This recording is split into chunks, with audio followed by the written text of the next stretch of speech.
मित्रमैत्रिणींनो, शब्दयोगच्या या आधीच्या म्हणजे 21व्या भागात आपण पाहिल्याप्रमाणे अनुस्वारयुक्त सगळे वेलांटी उकार नेहमीच पहिले असतात.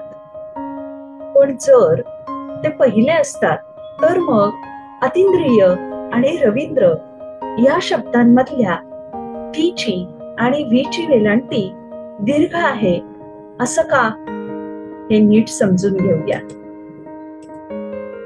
अतींद्रिय आणि रवींद्र हे दोन्ही सामासिक शब्द आहेत. अतींद्रिय या शब्दाची फोड अति अधिक इंद्रिय आणि रवींद्र या शब्दाची फोड रवी अधिक इंद्र अशी आहे.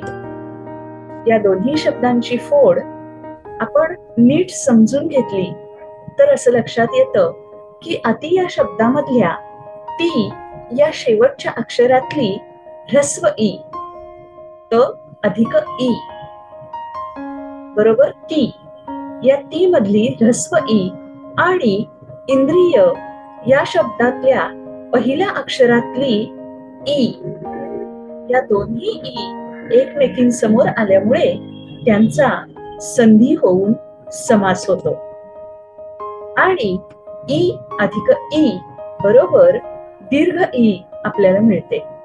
दीर्घत्व संधीमुळे ही ई दीर्घ होते, कारण ह्रस्व ई आणि दीर्घ ई हे दोन स्वर एकमेकांचे सजातीय स्वर आहेत. कोणत्याही सजातीय स्वरांच्या जोडीतले दोन्ही स्वर कोणत्याही क्रमाने एकमेकांसमोर आले तर त्यांच्या संयोगातून म्हणजेच त्यांच्या एकत्र येण्यातून एकमेकात मिसळण्यातून आपल्याला दीर्घ स्वर मिळतो.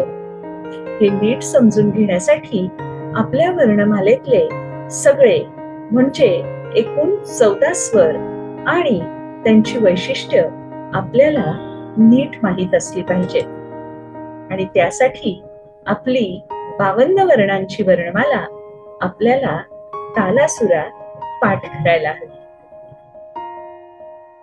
मग कराल ना आपली वर्णमाला पाठ?